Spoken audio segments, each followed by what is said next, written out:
Hello viewers, আলো diary চ্যানেলের পক্ষ থেকে আমি অঙ্কিতা। প্রতিদিন নতুন নতুন ভালোবাসার গল্প সবার আগে শুনতে চাইলে আমাদের আলো ডায়েরি চ্যানেলটি সাবস্ক্রাইব করে পাশে থাকা বেল আইকনটি বাজিয়ে দিন। কেমন? ধন্যবাদ। বিয়ের আগ মুহূর্তে মৃত্যু ঘটল জমিদার কন্যা মিফতার। রক্তাক্ত নিথর দেহ পড়ে আছে মেঝেতে, লাল জামদানিটা রক্তে চুপচুপে হয়ে আছে। আলতা আর রক্তের সংমিশ্রণ হয়ে হাত পা মাখো মাখো হয়ে আছে। বিয়ের লাল শাড়ি পরিহিত কনেকে এখন সাদা কাফনে মোড়ানো হবে। মিফতার এমন হওয়ার 10 মিনিট পূর্বে জানা যায় তার হবু স্বামী রাফসান বরযাত্রী আসার সময় সড়ক দুর্ঘটনায় ক্ষতিগ্রস্ত হয়েছে। গ্রামের স্বাস্থ্যকেন্দ্রে নিয়ে যাওয়া হয়েছে। রাফসানকে তার অবস্থাও দুর্দশাগ্রস্ত। এমনটা নয় যে মিফতা তার হবু স্বামীর এমন করুণ সংবাদ শুনে আত্মহত্যা করেছে। যে সে সংবাদ শোনার আগেই মৃত্যু কোলে ঝরে পড়ে রাজকন্যা মিফতা ওয়াসিমা। রাজবাড়ির কোনো কন্যাকে বাহিরে সাজানো হয় না। শুধু রাজবাড়ির কন্যাদের কথাটা হয়তো অসত্য। গ্রামের কোনো বিবাহের পাত্রীকেই ঘটা করে বাইরে সাজতে পাঠানো হয় না। ঘরোয়াভাবে সাজানো হয় বিয়ের কনেকে। ওই তো অপরাহ্নে শেষবেলা হলুদ দিয়ে স্নান করানো মেয়েটাকে, কি খুশি ছিল মেয়েটা। অতপর দেশের স্বনামধন্য রূপ বিশারদ মিফতাকেও লাল ঢাকাই জামদানিটা পরিয়ে কনে সাজিয়ে দিল। সবাই মিলে বসালো মেয়েটিকে শয়নকক্ষে। মিফতাকেও একা রেখেই সবাই সাজগোজ সারতে যায়। সাজগোজ শেষে ফিরে এসে মিফতার সই যখন মিফতার কক্ষে ঢুকবে, চৌকাঠের সামনে রক্ত দেখে থমকায় সে। শরীরসহ অন্তরাত্মা ঝংকার তুলে কেঁপে ওঠে তার। কয়েক কদম এগিয়ে যেতেই দেখতে পায় মিফতার নিথর দেহ পড়ে আছে মেঝেতে। মেঝেটাও রক্ত তলিয়ে গেছে। নাক মুখ ভর্তি রক্ত, শির থেকেও গলগল করে রক্ত ঝরছে এখনও। রক্ত দেখে হাত পা অবসান হয়ে আসে মেয়েটির। রক্তে ফোবিয়া থাকায় বেশিক্ষণ দাঁড়াতে পারল না আর। দৃঢ় হয় নেত্রপল্লব, ঝাপসা হয়ে চারপাশ। অতপর সেও চিৎকার করে সেখানে নিজের জ্ঞান হারায়। মেয়েটির চিৎকারে দেহরক্ষীগুলো এগিয়ে আসে কক্ষের ভেতর। রসুই ঘর থেকে গরম দুধ আর মিষ্টি নিয়ে মিফতার মা মেহনুবা, সেও এদিকেই আসছিল। চিৎকারটা তার কর্ণ এড়ায় না। পা চালিয়ে দাসীকে নিয়ে মিফতার মা মেহনুবা মেয়ের কক্ষের দিকে এগিয়ে আসে। এখানে এসে থমকে যায় সেও। মিফতা আর সেই মেয়েটিকে এভাবে পড়ে থাকতে দেখে চমকে ওঠে। সেও চেঁচিয়ে মেয়ের কাছে এগিয়ে যায়। মিফতার হবু স্বামী রাফসানের করুণ সংবাদ শুনে রাজবাড়ির সকল পুরুষ স্বাস্থ্যকেন্দ্রে গেছে মাত্রই। দেহরক্ষাগুলো আছে শুধু বাড়িতে। ধরাধরি করে উঠানো হয় মিফতাকে, কিন্তু উঠাতে গিয়ে নজর পড়ে মাথায়। সেখানে প্যারেক গেঁথে আছে অর্ধেক। প্যারেকটা বিছানার পায়াতে ছিল, সেখানে মাথাটা পড়ার কারণে প্যারেকটা মাথায় ঢুকে গেছে। কিন্তু এখানে পড়ল কী করে? আর নাক মুখ থেকে বা রক্ত আসছে কী করে? বিপদে কি আর এসব চিন্তা মাথায় আসে? মেয়ে দেহরক্ষীগুলো ধরাধরি করে মিফতাকে গাড়িতে নিয়ে বসালো। সে মেয়েটির জ্ঞান ফিরেনি এখনও। তার মাথা চৌখাটে পড়ার কারণে ফেটে গেছে খানিকটা। অতপর দুইজনকেই স্বাস্থ্যকেন্দ্রে নিয়ে আসা হলো। মেয়েটিকে ভর্তি করানো হলো। স্বাস্থ্যকেন্দ্রে নিয়ে আসার পর জানায় মিফতা আরও ঘণ্টাখানেক আগেই নিজের শেষ নিঃশ্বাস ত্যাগ করেছে। মিফতার মৃত্যু সংবাদে রাজবাড়িতে নেমে আসে শোকের ছায়া। বিয়ে আমিজি পরিবেশটা পরিণত হয় কান্নায়, ক্লেশে। কি করে মৃত্যু ঘটল তা নিয়ে মানুষের কৌতূহলতার শেষ নেই। গ্রামের মানুষ না জেনে এই সাত পাঁচ কত কিছু বানিয়েও ফেলছে মনে মনে, কিন্তু রাজার বাড়ির কন্যা বলে মুখে একটু শব্দ করতে পারছে না। এটা সত্যি ভাবনার বিষয় নয় কি? হঠাৎ মৃত্যু ঘটলই বা কী করে? অনেক সময় মাথায় আঘাত লাগলে ব্রেনে রক্ত জমাট বেঁধে নাক মুখ দিয়ে রক্ত বেরিয়ে আসে, কিন্তু চিকিৎসকের ধারণা স্ট্রোক করেছে। হ্যামোরেজিক স্ট্রোক যাকে বলা হয়। রক্তনালী ফেটে রক্তক্ষরণ হলে হ্যামোরেজিক স্ট্রোক হয়ে থাকে। ডাক্তার সেই ধারণাই করছে। নাক মুখ দিয়ে যেহেতু রক্ত আসছে, তাহলে হ্যামোরেজিক স্ট্রোকই। ডাক্তার মিফতার নাক মুখে রক্ত দেখে পরীক্ষা নিরীক্ষাও করা হলো না। হঠাৎ কেন স্ট্রোক করবে? সবার থেকে জিজ্ঞেস করে কোনো রকম তথ্য পেল না। অসুস্থ ছিল না আগে রাজকন্যা মিফতা, তাহলে হঠাৎ স্ট্রোক? এটা কি সাধারণ বলেই গণ্য করে নেবে?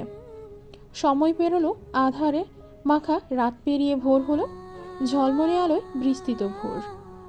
আধার কেটে আলো ফুটলেও মন প্রসন্ন হলো না কারো। হসপিটালের সব নিয়মকানুন শেষ হলো। সে মেয়েটির জ্ঞান ফিরেছে মাত্র। চুপচাপ হয়ে শুয়ে আছে মেয়েটা, কেমন নিষ্প্রাণ হয়ে আছে। মিফতা তার বড্ড প্রিয় ছিল যে। মেয়ের মৃত্যুর শোকে কয়েকবার জ্ঞান হারিয়েছে মিফতার মা মেহনুবা। মিফতার বাবা আহসান মীর দাম্ভিক মানুষ, শক্ত হয়ে বসে আছে এক কোণে। চেহারায় বিস্তীর্ণ আছে ক্লেশ, তবুও শক্ত হয়ে ঠায় বসে আছে। জমিদার মানুষ, অল্পতেই ভেঙে পড়লে চলে নাকি? কিন্তু তবুও বাবা তো, ভেতরটা তার পুড়ছে মেয়ে হারানোর যন্ত্রণায়। মিফতার ভাই রোজাফ শ্রেয়াস বোনের মৃত্যুতে বাবার মতোই পাথর হয়ে দাঁড়িয়ে আছে। তার মুখ দেখে ভাবভঙ্গি বোঝার উপায় নেই। এ ছেলে সবসময় বাবার থেকে বেশি কঠোর। সময় পেরোচ্ছে, এভাবে থাকলে হবে না। মেয়েটা কষ্ট পাচ্ছে যে। হঠাৎ ডাক্তার ফারহান কি মনে করে এগিয়ে আসলো আহসান মীরের কাছে। সবাই স্ট্রোকের ব্যাপারটি সবাই সাধারণভাবে নিলেও ডাক্তার ফারহান পারল না। সুস্থ স্বাভাবিক মানুষের হঠাৎ স্ট্রোক হয় নাকি? কিছু সিমটম তো দেখা দেয়ই আগে থেকে, কিন্তু আগে মিফতা পুরো সুস্থ ছিল। কেউ না জানলেও রাজকন্যা অসুস্থ হলে সর্বপ্রথম তাকেই ডাকা হতো। রাজবাড়ির পারিবারিক ডাক্তার সে। ডাক্তার ফারহান আহসান মীরের সামনে এসে আমতা আমতা করে বলেই ফেলল, জনাব, আমার মনে হচ্ছে একটু অন্যভাবে দেখলে ভালো হতো। রাজকন্যা হঠাৎ কেন স্ট্রোক করলো? আগে তো অসুস্থ ছিল না। আপনি যদি অনুমতি দেন তাহলে। আহসান মীর বলেন, অন্যভাবে বলতে কি বলতে চাইছো ফারহান? ময়নাতদন্ত। ফারহানের কথা শুনে নেত্রযুগল রক্তিম হয়ে এলো তার। বাঁকা চোখে দৃষ্টি নিক্ষেপ করলেন ফারহানের পানে। শুকনো ঢোক গিলল ফারহান। যা বোঝার বুঝে গেছে সে। আহসান মীর ফারহানের পানে তাকিয়ে ছেলেকে বললেন, চলো সিরিয়াস, দেরি হয়ে যাচ্ছে। আমার মেয়ের নিদ্রার ব্যাঘাত ঘটছে এখানে। ওর স্থায়ী ঠিকানায় শান্তির স্থান রেখে আসি।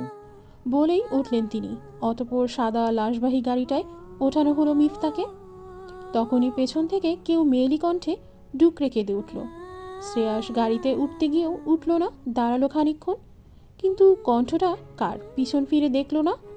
উঠে পড়ল কালো চাকাওয়ালা গাড়িটায়। মিফতাকে লাশবাহী গাড়িটায় ওঠানোর পর আরেকজনও আড়ালে আবডালে ভারাক্রান্ত মনে সে গাড়ির দিকে তাকালো। দীর্ঘশ্বাস ফেলে বলল মিনমিনিয়ে, সর্বকালের জন্য পথ আলাদা হলো। তুমি আমার হলে না, কারোর হলে না। এই কি হওয়ার ছিল? মিফতা মারা যাবার অনেক পর রাফসানও তার শেষ নিঃশ্বাস ত্যাগ করেন। মধ্যরাতের দিকে রাফসান আশঙ্কামুক্ত ছিল, কিন্তু শেষ রাতের দিকে অদ্ভুতভাবে মৃত্যু হয় রাফসানের। অদ্ভুত বলা চলে নাকি? যে মানুষটাকে মধ্যরাতে আশঙ্কামুক্ত ঘোষণা করলো, সে রাতে তাকে গিয়ে ডাক্তার মৃত পেল। শেষ রাত তো জ্ঞান ফেরার কথা বলেছিল ডাক্তার। আর ডাক্তার জীবনে প্রথম নিজের ওপর নিজেই সন্দেহ করলো ডাক্তার ফারহান। অতঃপর বিয়ের কনেকে লাল শাড়ি থেকে সাদা কাফনে মোড়ানো হলো, রেখে আসা হলো তার স্থায়ী বাসগৃহে। 4 দিন পার হলো। আজকাল রাজবাড়িটা আর হাসিতে মাতে না, থমথমে হয়ে গেছে। অন্তরিক্ষ ঘন অন্ধকার আচ্ছন্ন রজনী গভীর হয়নি, তবে গ্রামাঞ্চল তাই গভীর মনে হচ্ছে। তখন সময় নিরূপক যন্ত্রটিতে 10:30 বাজে। শ্রেয়াস বৈঠকখানায় সাহেবী ভঙ্গিতে বসে ব্ল্যাক কফি নামক বিদঘুটে স্বাদ বিশিষ্ট জিনিসটা পান করছে। সাহেবী কায়দা সব তার। বোনের বিয়ের উপলক্ষে লন্ডনের বাসগৃহ থেকে এখানে এসেছে, কিন্তু বিয়েটাই হলো না। বোনেরও অকাল মৃত্যু হয়ে গেল। দীর্ঘশ্বাস ছাড়ল শ্রেয়াস নামক পুরুষটি। মুঠোফোনে দৃষ্টি দিয়ে কফিটা ফের চুমুকে বসাতেই দৃঢ় পায়ে কেউ সামনে দিয়ে হেঁটে গেল। দেহরক্ষীদের অত সাহস নেই ওর মুখের সামনে দিয়ে যাবে। কৌতূহল জাগলো জানার কার এত সাহস। কৌতূহল নিয়ে চোখ খুলে তাকালো সে দিকে। তখনই দেখলো একটা মেয়ে। মেয়েটির পেছন ফেরানো, তাই মুখশ্রী দেখতে পেল না। বাড়িতে আসার পর মেয়েটিকে মিফতার সাথেই একবার দেখেছিল, তখনও মুখখানা দেখা হয়নি, কণ্ঠ শুনেছিল মাত্র। কাল যে অজ্ঞান হয়ে পড়েছিল সেই মেয়েটি। মেয়েটির মুখশ্রী এখনও দেখেনি শ্রেয়াস। মেয়েটিকে জানার জন্য কৌতূহল জাগলো তার। সদর দরজা দিয়ে মেয়েটি বের হবে ঠিক সে সময় শ্রেয়াস উচ্চ কণ্ঠে ভাত সেদে বলেন। থামুন, কে আপনি? থামল মেয়েটি, কিন্তু ফিরল না পিছনে। পিছনে ওড়নাটা মাথায় ভালো করে টেনে খানিকটা ঘাড় ঘোরালো। দেখতে পেল না এবারও শ্রেয়াস। মেয়েটির স্পর্ধা দেখে বিস্মিত শ্রেয়াস। সে ফের প্রশ্ন ছুড়বে এর আগে মেয়েটি মিষ্টি কণ্ঠে উত্তর দিল। রাজকুমারী মিপ্তার খাস সঙ্গিনী, সই আমি চন্দ্রিকা। চন্দ্রিকা আমার নাম জনাব। যামিনী গভীর তখন। আধারও তীব্র চাঁদ আর আজকার উপর অভিমান করেছে কে জানে। আজ চাঁদ অন্তরিক্ষে নেই, না মেঘের আড়ালে লুকায়নি। অম্বরে যে মেঘ নেই আজ, ভয়ঙ্কর অন্ধকার চারপাশ মেঘ ছাড়াই। একে কি বলে, অমাবস্যা বলে? অমাবস্যা আজ। তখন নিদ্রাচ্ছন্ন সবাই রাজবাড়ি আজ যেন একটু বেশি ঘুটঘুটে আধারে নিমজ্জিত হয়ে আছে। বাইরের মশালগুলো নিভে নিভে আসছে, তবুও প্রহরীগুলোর খবর নেই। অন্ধকারটা বড়ই অপ্রিয় ছিল রাজকুমারী মিফতার। তার আদেশে মশালের সাথে কৃত্রিম আলো জ্বালানো হতো। পুরো মহল গভীর রাতেও আলোয় আলোকিত থাকত। সবাই ঘুমে আচ্ছন্ন থাকলেও লাইব্রেরিটায় বসে বই পড়ছে আহসান মীর। বই তার প্রিয় না হলেও এখন মন্দ লাগে না। মধ্যরাতে এখন আর মেয়ের হাতের কড়া দুধের চাটা খাওয়া হয় না। মেয়ের বানানো চাটা স্বাধীন হলেও তার কাছে মন্দ লাগতো না। অভ্যেস হয়ে দাঁড়িয়েছিল যেন প্রায়। সে যখন রাত জেগে কাজ করতো বা মধ্যরাতে ঘুম ভেঙে যেত, কি করে যেন মেয়েটা বুঝে যেত। তারপর নিজের হাতে কড়া করে দুধ দিয়ে চা খাওয়াতো। প্রতিদিন একবার করে সে সবার আড়ালে সে মিষ্টিযুক্ত চাটা খেত, নয়তো মিষ্টি খাওয়া তার জন্য নিষিদ্ধ ছিল। মেয়ে তার পক্ষবাদী ছিল সর্বকাল। তার দুঃখ বেদনা রাগগুলো মেয়েই আগে বুঝত। মেয়েরা যে বাবার সব হয়, কিন্তু কখনো সে মেয়ের সামনে নরম ছিলেন না। দাম্ভিক হয়েই রইতেন সর্বসময়। কিন্তু মেয়ে যে তার প্রাণ ছিল। মেয়ে গত হওয়ার পর এক রাতও ঘুমাতে পারেন না। নেত্রযুগল বন্ধ হতেই চায় না। আজকাল মিফতার পর তার বড্ড প্রিয় চন্দ্রিকা, যাকে সে চন্দ্র বলে, এই মেয়েটির কাছে কখনোই সে দাম্ভিক থাকতে পারে না। মেয়েটা বেশ বেপরোয়া। ওর মা কে কতবার আড়ালে বলেছিল, মেয়েটাকে আমায় দিয়ে দিন, আমার মিফতার সাথে থাকবে চন্দ্র আমার মেয়ে হিসেবে, কিন্তু দেয়নি। মেয়েটা তার মায়ের সব। মেয়েটা অসাধারণ একটা রাজ্য সামলানোর ক্ষমতা বেশ রয়েছে মেয়েটার মাঝে। বুদ্ধিজ্ঞান তার অতুলনীয়। শ্রেয়াস ছোট থেকেই কম সময় ছিল এই দেশে। ছেলেটা কখনো রাজ্য রাজনীতি পছন্দ করেন না। মিফতা নেই, তাই আজকাল চন্দ্রের দেখা মিলে না। মহলটা অমাবস্যার মতো ঘুটঘুরে আধারে চেয়ে থাকে। হঠাৎ এসব কথার মাঝেও ফারহানের বলা কথাটা মনে পড়ল। আসলে মেয়েটা স্ট্রোক করেছে তো এমনি এমনি। হঠাৎ সুস্থ স্বাভাবিক মেয়ের স্ট্রোক হয় কি করে? ছোটবেলা থেকে মেয়েটা কম অসুস্থ হয়, জ্বরও আসতো না তেমন খুব একটা। তাহলে সে বিড়বিড় করে আওড়ালো, মেয়ে কি খুন হলো? ময়না তদন্ত করা উচিত ছিল। পরক্ষণে নিজের ভাবনায় নিজেই প্রশ্ন ছুড়ে দিল নিজেকে। পরীক্ষা নিরীক্ষায় তো স্পষ্ট লেখা, স্ট্রোক করে রক্তনালী রক্তক্ষরণ হয়েছে। যদি কেউ খুন করত, অন্যভাবে করত। স্ট্রোক করানো যায় নাকি আবার? না, এ খুন কি করে হবে? অন্য কিছু হলে ভেবে নিত খুন করেছে বা শ্বাসরোধ করে মেরেছে। সেখানে তো আছেই স্ট্রোক করেছে। মেয়ের শেষ সময় ময়না তদন্ত করে শুধু শুধু কষ্ট দিত নাকি? এসব চিন্তা মাথা থেকে ঝেড়ে বিছানায় এসে শুয়ে পড়ল। কে জানে অবাধ্য ঘুমটা ধরা দিবে নাকি। তার নিদ্রার প্রয়োজন, গভীর নিদ্রা। আদৌ কি মিফতা স্ট্রোক করেছে, নাকি এর মাঝে লুকিয়ে আছে অন্য কোনো রহস্য? শ্রেয়াস যখন গভীর নিদ্রায় আচ্ছন্ন, হঠাৎ তখন কিছু শব্দে নিদ্রাটা ছুটে গেল। নেত্রযুগল বন্ধ অবস্থায় কুঁচকে এলো তার। ফের আওয়াজটা পেল কোনো পাখির ডাক। সে জানি পাখিটা তার বোনের। এবার নেত্রযুগল অতি বিরক্ত নিয়েই খুলল। গভীর নিদ্রায় বিঘ্ন ঘটায় রাগে গা রি করে উঠল। ক্ষোভ নিয়ে উঠল বিছানা ছেড়ে। ঘামে শরীর চুপচুপ হয়ে আছে। কি অদ্ভুত, ঘুমানোর পূর্বে তো এসি নামক শীতাতপ যন্ত্রটা চালু করেই ঘুমিয়েছিল। তাহলে ঘামল কি করে? পরক্ষণেই যন্ত্রটির দিকে পরখ করে দেখে, না, যন্ত্রটি চালুই করেনি। রিমোট নিয়ে যন্ত্রটা চালু করলো। সেই ডাকটা ফের কানে এলো। বিরক্তি নিয়ে অলিন্দের কর্নার ঘেঁষে আশেপাশে চোখ বুলালো। বাইরে আসতেই ভ্রুটা কুঁচকে এলো। কি আধার হয়ে আছে মহলটা? প্রহরীগুলো সব ঘুমালো নাকি? চারদিকে অন্ধকারের মাঝেও সামনের দোতলা বাড়িটির ছাদে হঠাৎ নারী অবয়ব দেখে চমকালো কিছুটা। না, ভয় পাইনি। এত রাতে কে ছাদে হবে? বাড়িটা জানা মতে অনেক আগের। সেনাধ্যক্ষের বাড়ি। ওর দাদার আমলে এই বাড়িটা বানিয়ে দিয়েছিল ওর দাদা। জান সে সেনাধ্যক্ষ তার খাস মানুষ ছিল, তাই বাড়িটি শ্রেয়াসের দাদাজান বানিয়ে দিয়েছিল। বাড়িটি মহল থেকে 10-12 ফিট দূরে, তাই স্পষ্টই দেখা যায়। তার দাদার শাসনকালের পর আর সেনাপতির প্রয়োজন হয়নি। দেশ স্বাধীন হলো, সবাই স্বাধীন হলো। দেশ স্বাধীন হলেও অঞ্চলের মানুষগুলো সর্বসময় ওদের শাসনকর্তা মানেন। এই অঞ্চলে এখনও আগের ন্যায় জমিদারি তাদের। দিন পাল্টেছে, প্রযুক্তিতে উন্নতি এসেছে। এখন সুপারিশের জন্য সেনা অধ্যক্ষ প্রয়োজন হয় না। মেয়েটি কে হতে পারে বোধগম্য হচ্ছে না। সর্বসময় দেশের বাইরে থাকায় তেমন খুব বেশি মানুষকে চেনে না শ্রেয়াস। মেয়েটি বেঞ্চিতে বসে আছে, ওপাশ ফিরে, পাশে একটা পাখির খাঁচা।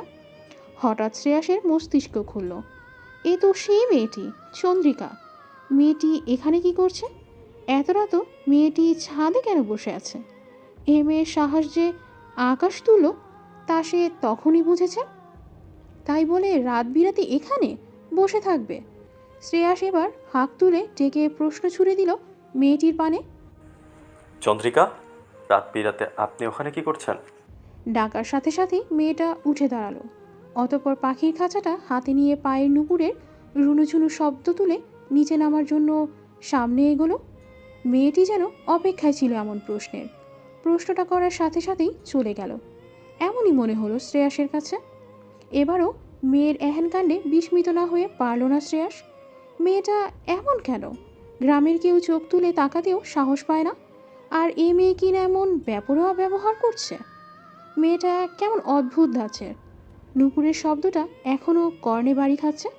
শ্রেয়াস নামক রাজপুরুষটির ভালো লাগছে না তা নয়, একটুও ভালো লাগলো না শ্রেয়াসের। পাখিটা যাওয়ার সময় এদিকে তাকিয়ে তার বুলিতে হঠাৎ হঠাৎ বলে উঠছে, চন্দ্র, চন্দ্র। পাখির কণ্ঠে শ্রেয়াস নামক পুরুষটিরও দুবার আওড়ালো, চন্দ্র, চন্দ্র। পরক্ষণে নিজের ওপর নিজে অতিমাত্রায় বিরক্ত হলো।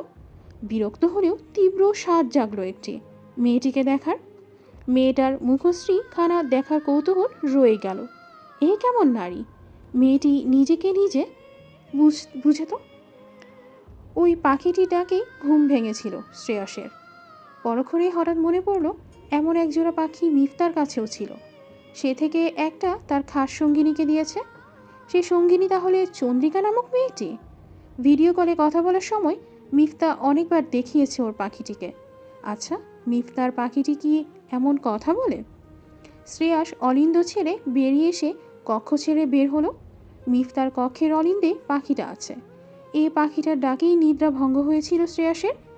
এই পাখিটা তার চেনা। শ্রেয়াস এসে পাখিটার খাঁচার সামনে দাঁড়ালো। পাখিটা অচেনা মুখ দেখেই উচ্চকণ্ঠে মিফতা মিফতা বলে ডাক শুরু করলো। খানিকটা বিরক্ত হলো শ্রেয়াস। এত ছোট ছুটির কী আছে? খেয়ে ফেলবে নাকি ওকে? শ্রেয়াস এবার ধাতস্থ হয়ে উচ্চকণ্ঠে বলে, আর্টিস্ট বল। শ্রেয়াসের কথা যেন দামই দিল না পাখিটি। অবাধ্য হয়ে সেই বেপরোয়া মেয়েটির মতো ছোটাছুটি করছেই। তার যেন শ্রেয়াসের কথা শুনলে পাপ হবে। শুনল না পাখিটি, বলল না। সে মিফতা মিফতা বলেই ডাকছে। শ্রেয়াস ফের বলল, বল। পাখি এবারও শুনল না শ্রেয়াসের রাগ দেখিয়ে এবার কক্ষ থেকে বের হওয়ার জন্য পা বাড়ালো। চৌকাঠের ওপাশে পা দিবে ঠিক তখনই পাখিটি মিষ্টি কণ্ঠে বলল, নামটা চার দেয়ারে বাড়ি খেলো। অবাক হলো শ্রেয়াস। এই পাখিটা ওই মেয়ের নাম বলতে জানে? কক্ষর দুয়ারে লাগাতে লাগাতে বিড়বিড় কণ্ঠে আওড়ালো, হ্যাঁ, অমাবস্যাতে এবার যাবেন নিমন্ত্রণ। আলো আধার কে করলো আলিঙ্গন, তবে আমার রাজ্যে যে আজ আমি ছাড়াও কমনেদের মঞ্চন।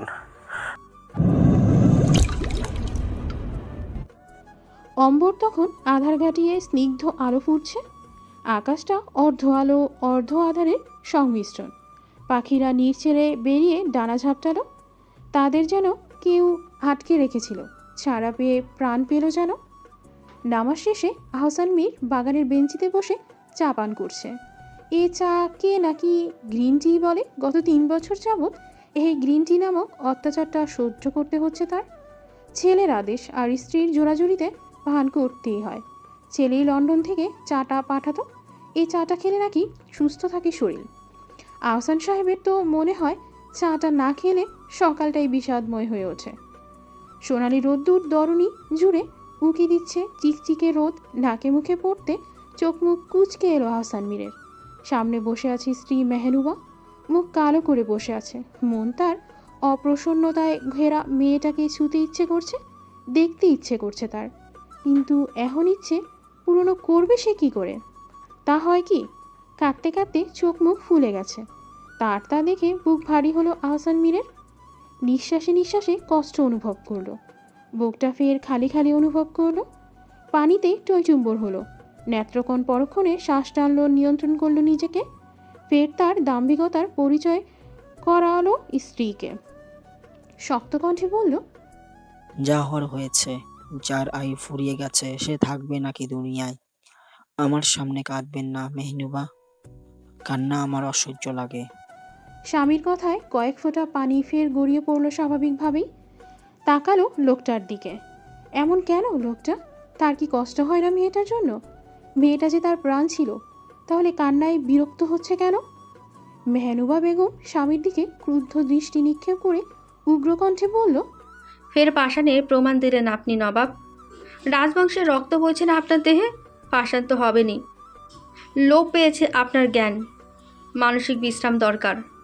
কথাটা বলে উঠল স্বামীর সামনে থেকে। কয়েক কদম এগোলো মহলে প্রবেশ করার জন্য। ঠিক তখনই আহসান মীর আহত কণ্ঠে বলেন, আমার আম্মা যান নিদ্রায় আচ্ছন্ন মেহনুবা, শান্তির নিদ্রায় আচ্ছন্ন। আমাদের কান্নায় তার নিদ্রার ব্যাঘাত ঘটবে, ক্ষুণ্ণ হবে তার মন, পাপ বাড়বে। স্বামীর কথার সাথে সাথেই ডুকরে কেঁদে উঠল মেহনুবা। দাঁড়ালো না আর, এক প্রকার দৌড়ে মহলে প্রবেশ করলো। আহসান মীর ওঠার জন্য পা বাড়াবে, এর আগেই তার সামনে উপস্থিত হলেন এসআই শাহনেওয়াজ। তার এই এসআই পরিচয়টা বাদেও আরেকটা পরিচয় হচ্ছে শ্রেয়াসের বন্ধু। আহসান সাহেব এত সকালে শাহনেওয়াজকে ইউনিফর্মে তার বাড়িতে দেখে খানিকটা অবাক হলেন। গম্ভীর মুখেই প্রশ্ন ছুড়লেন শাহনেওয়াজকে, অফিসার, আপনি এখানে? দরকার ছিল কোনো? শাহনেওয়াজকে আপনিই বলায় অবাক হলো না সে। এই লোকটাকে যত দেখে ততই মুগ্ধ হয়। তার ব্যবহার তাকে মুগ্ধ করে। ছেলের বন্ধু হিসেবে এলে তাকে আবার তুমি তুমি করে বলেন, আর ইউনিফর্মে আসলে আপনি করে। শাহনেওয়াজ স্বভাবসুলভভাবেই উত্তর দিল, জনাব, আমি রাফসানের ব্যাপারে কিছু আলাপ করতে এসেছি। আপনি যদি কিছু মনে না করেন, আমি কি বলতে পারি? রাফসানের কথা শুনে ভ্রুযুগল কুঁচকে এলো তার। রাফসান তো মিফতা যেদিন গত হলো সেদিন রাফসানও গত হলো, তাহলে আবার কিসের আলাপ? সে বললেন, রাফসানের ব্যাপারে কি কথা অফিসার? নবাব, রাফসানের মৃত্যুটা অদ্ভুত লাগেনি আপনার? মনে হয়নি ইচ্ছাকৃত ঘটনাটা ঘটানো? গ্রামের ভেতরে বড় রাস্তাটা দিয়ে ট্রাক ঢুকলেই না বললেই চলে। গ্রামের রাস্তা ট্রাকই বা ঢুকতে যাবে কেন? সে রাস্তায় রাফসানের অ্যাক্সিডেন্ট হলো। যদিও ঠিক সময় তাকে স্বাস্থ্যকেন্দ্রে নেওয়া হয়েছিল, তাহলে আশঙ্কা মুক্ত হওয়ার পর ফের মৃত্যু ঘটে কি করে? কাকতালীয় ধরে নিলেও অ্যাক্সিডেন্টের ব্যাপারটায় ঘাপলা রয়েছে। কেউ ইচ্ছে করে খুন করতে চায়নি তো? আপনি যদি অনুমতি দেন তাহলে গ্রামের মানুষকে জিজ্ঞাসাবাদ করতাম। আহসান মীর শুনলেন কথাগুলো। মেয়ের ভাবনায় এতটা মত্ত ছিল এ নিয়ে ভাবেইনি। খুন? ফের খুন কথাটা উঠে এলো। আচ্ছা, একদিনে দুজনেরই মৃত্যু ঘটল, ব্যাপার কি আদৌ কাকতালীয়? এর মাঝে অন্য কোনো রহস্য নেই তো? সে থমথমে কণ্ঠে প্রশ্ন ছুড়ে দিলেন, খুন করতে যাবে কে? শাহনেওয়াজ কপাল কুঁচকে বলেন, ব্যাপারটা আমায় রাফসানের বোন জামাই জানায়। আমি শুধু আপনার অনুমতি নিতে এসেছি। আপনি অনুমতি দিলে আমি ওপর মহল থেকে অনুমতি নিয়ে ইনভেস্টিগেশন শুরু করব। আহসান মীর সম্মতি জানালেন। শাহনেওয়াজ ফির যেতে নিয়ে ফেরও পেছন ফিরল। অতপর সন্দেহীন কণ্ঠে বলল, রাজকুমারী মিফতার মৃত্যুর সাথে রাফসানের মৃত্যুর কোনোভাবে জড়িয়ে নেই তো জনাব? আহসান মীর শাহনেওয়াজের পানে পূর্ণ দৃষ্টি নিক্ষেপ করলেন। ভাবনাটা তার মাথায় আসছে বারংবার। কি বলবে? আচ্ছা, যদি ভাবনাটাই সত্যি হয়? পরক্ষণে আবার ভাবল, না, রাজকুমারী মিফতাকে কেন কেউ খুন করবে? সে তো স্ট্রোক করেছে। গ্রাম পরিদর্শন করে মহলে প্রবেশ করল শ্রেয়াস। মূলত শরীর চর্চা করতে বেরিয়েছিল, যাকে সাহেবী ভাষায় মর্নিং ওয়াক বলা হয়। সে উছিলায় গ্রাম পরিদর্শন করাটা হয়ে গেল। প্রতি ভোরে গ্রাম পরিদর্শনের কাজটা আহসান মীর করতেন, কিন্তু এখন শ্রেয়াস রয়েছে। আস্তে আস্তে এক এক করে রাজ্যের সব দায়িত্ব শ্রেয়াসের কাঁধে তুলে দিবে। সব কাজে পারদর্শী হওয়ার পর তাকে নবাবের আসনে বসাবে। রাজ্যাভিষেক হওয়ার পর বড় নবাব হলেন রৌজাব শ্রেয়াস। আজকাল আহসান মীর মহলার রাজ্য সামলাতে হিমশিম খায় প্রায়ই। চন্দ্রিকা থাকায় তার সুবিধা হয়, মেয়েটার গুণ রয়েছে সব রকমের, একজন ছেলের থেকেও বেশি। শ্রেয়াস মহলে ঢুকতেই হঠাৎ কারোর সাথে ধাক্কা খায়। ধাক্কার লাগার সাথে সাথে সে ব্যক্তিটি অন্যদিকে সরে যায়। টু শব্দও করে না মুখ দিয়ে, ওড়নাটা ঠিক করে জড়ায় শরীরের মাথায়। বেশ ক্লান্ত ছিল শ্রেয়াস। ক্লান্ত শরীরে কারোর সাথে ধাক্কা লাগায় বিরক্ত যেন আরও বেশি উপচে পড়ে। কার এত সাহস? দেখার জন্য পাশে তাকাতেই দেখে চন্দ্রিকা হেঁটে চলে যাচ্ছে। শ্রেয়াস এবারও বিস্মিত না হয়ে পারল না। ফের সেই মেয়েটি। মেয়েটা প্রতিবার ভুল করে কিছুই বলে না, আজ ধাক্কা দিয়েও কিছু না বলে বেপরোয়া ভঙ্গিতে চলে গেল। মেয়েটার ভুল করে কখনো ক্ষমা প্রার্থনা করেন না, না কিছু বলেন। রাগ হলো এমন বেপরোয়া ভাব দেখে। অবাক হয় শ্রেয়াস বারবার মেয়েটার সাহস দেখে। এর মাঝেই আহসান মীর এলেন। ছেলের রাগী চেহারা দেখে প্রশ্ন ছুড়বে এর আগেই শ্রেয়াস মেয়েটাকে মাঝপথে বাদ সেধে বলল, থামুন। হাঁটা জিরো হলো চন্দ্রিকার। থামলো, কিন্তু ফিরলেন না পিছনে। শ্রেয়াস ক্ষুব্ধ কণ্ঠে বলে, কেউ ডাকলে তার দিক তাকিয়ে কথা বলতে হয়, তা কি আপনি জানেন না চন্দ্রাবতী? চন্দ্রিকা না ফিরেই কণ্ঠে অধৈর্যতা বজায় রেখে উত্তর দেন, চন্দ্রাবতী নই, চন্দ্রিকা। আর আমার জানা নেই কেউ ডাকলে যে তার পানে তাকিয়েই কথা বলতে হয়। এখন বাকি কথা বলুন। এবার শ্রেয়াসের রাগ হলো, এ মেয়ে এমন কেন? অন্য কেউ তো এমন করে তো দূর, ওর সামনে আসেও না। অন্তত এ রাজ্যের কারো অত সাহস নেই। শ্রেয়াস বাবার দিকে তাকালেন, তাতে আহসান মীর থতমত খেলেন। তার বেশ অবগত এ মেয়ে তাকেই ভয় পায় না, আবার শ্রেয়াসকে পাবে। অন্য কেউ হলে নির্ঘাত তাকে কারাগৃহে আটকে দিত। আহসান মীর কিন্তু মেয়েটার এখন আচরণেও তার মনে ধরে। মেয়েটা স্পষ্টবাদী, কিন্তু মন্দ নয়। শ্রেয়াস ক্রুব্ধ কণ্ঠে বলেন, মেয়ে আপনার সাহস দেখে বিস্মিত আমি। কাউকে ধাক্কা দিলে ক্ষমা চেতে হয়, এ নিশ্চয়ই জানেন। শ্রেয়াসের কথায় সশব্দে হেসে উত্তর দিলেন চন্দ্রিকা, অপরাধ করিনি আমি জনাব, আমি ঠিকভাবেই দেখে হাঁটছিলাম। আপনি ওই মুঠোফোন নামক যন্ত্রটার মতো ছিলেন। দমে গেল শ্রেয়াস, চুপসে গেল। অতপর একবার বাবার পানে তাকিয়ে আরেকবার পিছনে ঘুরে থাকা চন্দ্রিকার পানে তাকালো। মূলত কথাটা বাড়িয়েছিল মেয়েটার মুখশ্রীরা দেখার জন্য, কিন্তু অল্পতেই রাগ উঠে গেল। আজও দেখা হলো না মেয়েটাকে। তখনকার হাসির শব্দ কানে বাজলো। আহসান মীর ছেলের পানে তাকিয়ে ভেতরে চলে গেলেন। ইশারা করে ছেলেকে অন্দরে প্রবেশ করতে বললেন যাওয়ার আগে।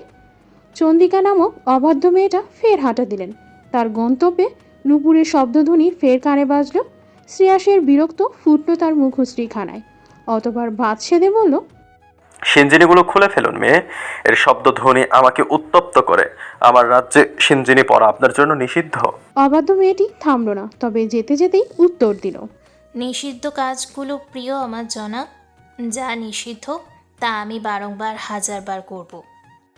এই শোনো না, প্রতিদিন ভালোবাসার নতুন নতুন গল্প পেতে ও শুনতে চাইলে আমাদের আলোর ডায়েরি চ্যানেলটি সাবস্ক্রাইব করে পাশে থাকা বেল আইকনটি বাজিয়ে দিও, কেমন? অম্বরটা তখনও আবেদনময়ী হয়ে রয়েছে। এই বুঝি কাউকে আবেদন করছে নিজের প্রণয়ে? বেহায় অম্বরটা কেড়ে নিচ্ছে সবার নজর নিজের পানে। ধূসর মেঘে ছেয়ে আছে অন্তরিক্ষ। নীলাভ সাদা অন্তরিক্ষ ধূসর মেঘে ঢাকলেও মন্দ লাগে না। এই বুঝি মেঘগুলো প্রেমময়ী বর্ষণ হয়ে নামবে ধরণীতে। শ্রেয়াস নিজের কক্ষে বসে ল্যাপটপ নামক যন্ত্রটি দিয়ে ঘাটাঘাটি করছিল। আর কিছুক্ষণ পর পর পাখির ডাকে বিরক্তিতে চোখ মুখ কুঁচকে আসছে তার। অসভ্য পাখি দুটো সকাল থেকে চন্দ্র চন্দ্র করে বেড়াচ্ছে। হঠাৎ সিঞ্জিনির শব্দে ল্যাপটপ নামক যন্ত্রটি থেকে ধ্যান জ্ঞান সরালো, দৃষ্টি সরালো, কক্ষের দরজার পানে তাকালো। মেয়েটি কি মহলে এসেছে? নিজের কোল থেকে ল্যাপটপটা সরিয়ে উঠল সবে। বাড়িতে এসেছিল আজকাল, সব দিক প্রায় তারই সামলাতে হচ্ছে। রাজ্যের কাজ তার ঘাড়ে, ফের এই সিঞ্জিনির শব্দ মহা উত্ত্যক্ত করছে তাকে। মেয়ে অবাধ্য, তার কথা শুনবে না। এই মেয়েকে কারাগৃহে বন্দি করে কঠোর থেকে কঠোরতম শাস্তি দিতে হবে ভাবল শ্রেয়াস। ল্যাপটপ নামক যন্ত্রটি বন্ধ করে উঠে দাঁড়ালো সে। অতপর শব্দধ্বনি অনুসরণ করে এগোল নিজের চৌখাটের সামনে। আসতেই একজন দাসী সামনে এসে বলে, আপনার কিছু প্রয়োজন জনাব? শ্রেয়াস শব্দ অনুসরণ করে সেদিকেই দৃষ্টি নিক্ষেপ করে বলেন, চন্দ্রিকাকে প্রয়োজন। নিজের কথায় নিজেই অবাক হলো সে। শ্রেয়াসের এখন কথায় দাসী ভরকালো নয়নে শ্রেয়াসের পানে তাকালো। কথা ঘুরাতে একই ভঙ্গিতে শ্রেয়াস বলল, কিছু প্রয়োজন নেই, আপনি আসতে পারেন। বলেই শব্দ অনুসরণ করে সেদিকে এগোলো ফের। অতপর মহলের ছোট ছাদে পাওয়া গেল চন্দ্রিকাকে। এ ছাদটা মিফতা আর চন্দ্রিকার প্রিয় জায়গা। অবসর সময় এখানেই কাটাতো দুজন। কিন্তু আজ ভিন্ন একজন আছে, একজন নেই। পাখি দুটো এক খাঁচায় চন্দ্রিকার পাশেই। চন্দ্রিকা মেয়েটা পাখি দুটোর সাথে কথোপকথনে মেতে আছে। তখন দুটো পাখি এক খাঁচায় রেখে ভ্রু কুচকালো শ্রেয়াস। মেয়েটা কি বনের পাখিটাও নিয়ে যাবে নাকি? শ্রেয়াস এসে পিছনে দাঁড়ালো তখন। আপনি এখানে? হঠাৎ চন্দ্রিকা কথায় থমকালো শ্রেয়াস। এটা বুঝলো কি করে ও এখানে আছে? ও তো শব্দ করেনি। মেয়েটা এখনও শ্রেয়াসের পানে তাকায়নি। পাখি দুটোর দিকেই তার দৃষ্টি। উল্টো ঘুরেই আছে এখনো। মেয়ের এমন কাণ্ডে জেদ বাড়ল শ্রেয়াসের। রাগ হলো। মেয়েটা আজও উল্টো ঘুরে আছে। কি এমন রূপ তার যে আড়ালে থাকে? মেয়েটার মুখশ্রী আজ সেভাবেই হোক, দেখেই ছাড়বে সে। মেয়েটা নিজের মুখ দেখায় না কেন? কিন্তু কিছু করবে এর আগেই মেয়েটি তার ভাবনায় পানি ঢেলে পাখির খাঁচা নিয়ে অপর সিঁড়ির দিকে হাঁটা দিল। পাখিরই চন্দ্র বলছে এখনও। পাখিটিকে ইচ্ছা করে ওর সামনে মেয়েটির নাম নেয়। সিঁড়ি দিয়ে নামবে এর আগেই শ্রেয়াস থামিয়ে বলে, রাত বিরাতে ছাদে কি করছেন? মেয়েটি এবার হালকা ঘুরে অতপর উত্তর দিল, রাত আমার পছন্দ, তাই সময় দিচ্ছিলাম নিজেকে। বলেই ফের হাঁটা ধরবে তখনই শ্রেয়াস বলল, নিজেকে সময় দিতে গিয়ে মানুষের ঘুম কেড়ে নিচ্ছেন মেয়ে আপনি। আপনাকে কারাগারে বন্দি করব আমি। শ্রেয়াসের কথায় হাসল চন্দ্রিকা নামক মেয়েটি। অতপর মিনমিনিয়ে বলল, আমায় কারাগৃহ বন্দি করতে গিয়ে আপনি না আমার মায়ায় বন্দি হয়ে যান জনাব। বুঝলো না চন্দ্রিকার কথায় কি বলছে এই মেয়ে, কিসের মায়া? শ্রেয়াস ভ্রুকুচকে আশ্চর্য কণ্ঠে বলল, কিসের মায়া? উত্তর দিল না এ কথার চন্দ্রিকা। তার কথার পরিপ্রেক্ষিতে কথা ঘুরানোর জন্য বলল, আমার জেগে থাকার কারণ আমার ঘুমের ব্যাঘাত ঘটালো জনাব। আমি তো কাউকে উত্ত্যক্ত করিনি। শ্রেয়াস স্বভাবসুলভ কণ্ঠে উত্তর দিল, আপনি করেননি, আপনার পাখি দুটো করেছে। পাখি দুটোকে বলে দিবেন মেয়ে রাত বিরাতে আমাকে উত্তপ্ত না করতে। যোছনা আমার পছন্দ নয়। তারা দুটিতে আমার রাজ্যের চন্দ্রিকার গঞ্জনে মাতে। আমি ব্যতীত আমার রাজ্যে অন্য কারো গঞ্জন আমার পছন্দ নয়। চন্দ্রিকা এবার খিলখিলিয়ে শব্দ করে হাসল। তার হাসির ধ্বনি বারবার কানে বাজল শ্রেয়াসের। পছন্দ হলো না হাসিটা। ঝিম মেরে আসলো মাথা, নেত্রযুগল রক্তিম হলো। শ্রেয়াস কিছু বলবে এর আগেই চন্দ্রিকা বলে, চন্দ্রের প্রাণ আর প্রণয় তো চন্দ্রিকাতেই মত্ত হবে। আর বাকি রইল রাজ্য, সে তো সময়ই বুঝিয়ে দেবে রাজ্য সহ রাজাটা কার। বলেই আর থামল না, হাঁটা দিল সামনে। শ্রেয়াস এখানেই দাঁড়িয়ে রইল। এ মেয়ের হেয়ালি কথা বুঝল না সে। কি বলল মেয়েটা পাগল নয় তো? কখন কি বলে কে জানে। মেঘগুলো তখন বর্ষণ হয়ে শীতল করছে পৃথিবী। বর্ষণে ধরণী শীতল হলেও শীতল হচ্ছে না রানী মেহনুবা। ভিনদেশ থেকে বিলেতি মানুষ এসেছে, তাদের নিয়েই বেরিয়েছে সেই অপরাহ্নে। এখনও মহলে তার ফেরার নাম নেই। সাথে ছেলেটাও বেরিয়েছে। কি এত কাজ তাদের কে জানে। মেয়ে মারা যাওয়ার পর থেকে সে সর্বদা আতঙ্কে থাকে। ওরা বাইরে বের হলে মনে হয় এই বুঝি ফের কোনো দুঃসংবাদ এলো বলে। তার কথা কখনো কেউ মূল্য দেয়নি, আজ দিবে কি? দাসীগুলো কয়েকবার খাবার নিয়ে এসেছে, কিন্তু প্রতিবারই তাড়িয়ে দিয়েছে।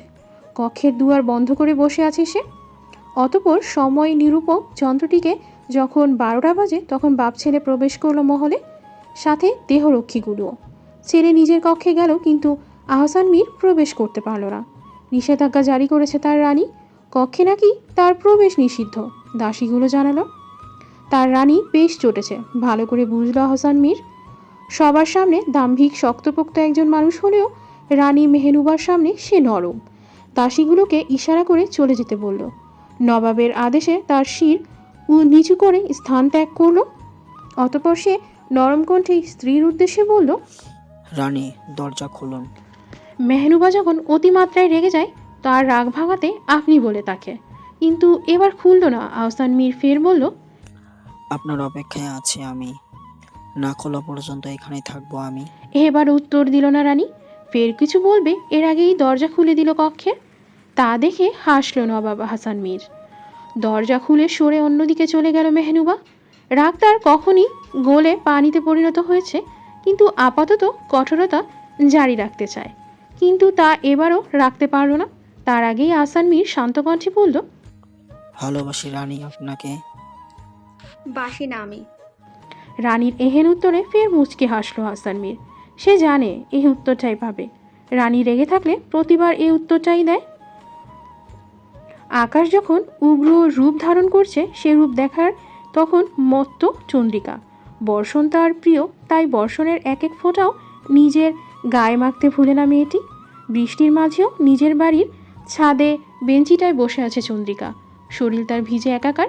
পাখি দুটো ছাদের ছাউনির নিচে। পাখি দুটো তার আর তার প্রাণ, তাই নামও রেখেছিল প্রাণ আর প্রণয়ে।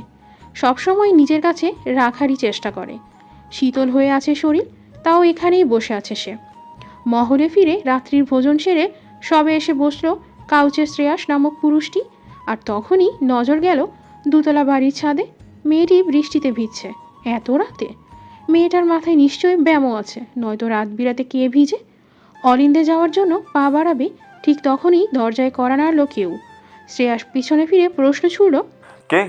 ওপাশ থেকে রাজপ্রহরীর উত্তর এলো। ছোট নবাব, আমি আসতে পারি?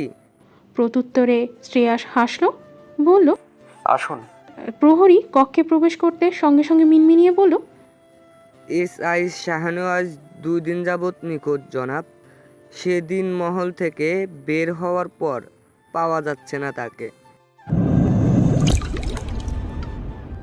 শ্রেয়াস অধীন হয়ে পায়চারি করেই যাচ্ছে। অনবরত শাহনেওয়াজকে পাওয়া যাচ্ছে না। রাজপ্রহরীরা বৃষ্টির মাঝেই খুঁজছে তাকে, কারণ পুলিশ স্টেশন থেকে বের হওয়ার পর এখানেই শেষবার এসেছিল। এরপর কোথায় গেছে কেউ জানে না। কনস্টেবল ইকবাল সাথে ছিল। রাজবাড়ি থেকে যাওয়ার পর কোথায় গিয়েছিল বা যাওয়ার কথা ছিল তাও জানে না। রাফসানের মৃত্যুর তদন্তের খাতিরে বেরিয়ে নিজেই গায়েব। অদ্ভুত ব্যাপার। বন্ধুর কোনো বার্তা না পেয়ে এই তীব্র বর্ষণের মাঝেই শ্রেয়াস নিজেই ছুটল বাইরে। দেহরক্ষীগুলো বাদশালেও শোনেনি সে। শ্রেয়াসের রাগ সম্পর্কে সবাই অবগত, তাই আদেশ অনুসারে তাদেরও ছোট নবাবের সাথে বের হতে হলো। রাজকুমারী মিফতা আর রাফসানের মৃত্যুর পর এসআই শাহনেওয়াজ নিখোঁজ। সব যেন সবার কাছে দোয়াশা হয়ে উঠছে। শ্রেয়াস শাহনাজের বাড়িতে এলো, কিন্তু এখানে এসে বাড়ি তালাবদ্ধ পেল। সেখানে যেতে পারে এই তীব্র বর্ষণের মাঝেও শেষে স্থানগুলো খুঁজে দেখলো, কিন্তু পেল না কোথাও। কোথায় যেতে পারে শাহনেওয়াজ? সব থেকে প্রিয় বন্ধু ছিল শাহনেওয়াজ শ্রেয়াসের। তাকে না পেয়ে যেন তার মনক্ষুণ্ণ হলো। অতপর শেষ রাতে ব্যর্থ হয়ে মহলে যাওয়ার জন্য রওনা হলো শ্রেয়াস। আজান পড়তেই মহলে প্রবেশ করলো শ্রেয়াস। তখন সবে চারদিক থেকে স্বচ্ছ আজানের ধ্বনি শোনা যাচ্ছে। মহলের বাগানের সামনে এসে 4 চাকার গাড়িটা থামতেই বাগানের শেষ প্রান্তে চোখ যেতে ভ্রু কুঁচকে এলো শ্রেয়াসের। পাশে থাকা রাজতলোয়ারটি নিয়েই বের হলো প্রহরীগুলো, যেন না নামে তার নির্দেশ দিল। মহলের বাগানের শেষ প্রান্তে কেউ রয়েছে মুখ ঢাকা, পরনে কালো হুডি নিকাব। এ সময় মহলে তো কেউ প্রবেশ করে না, তাহলে কে? দূর থেকে বুঝলো না, চোখ মুখ ঢাকা, তার হাতে তরোয়ালও আছে। ক্ষতি করতে এসেছে নাকি? ধীর পায়ে সে ব্যক্তিটির পেছনে গিয়ে দাঁড়ালো। এই দিকটা গাছ থাকায় একটু বেশি আধার, তাই বুঝতে পারল না তেমন একটা। অভয়ব চেনা চেনা লাগছে। পিছন দিয়ে হাত বাড়িয়ে গর্দানে তাক করলো।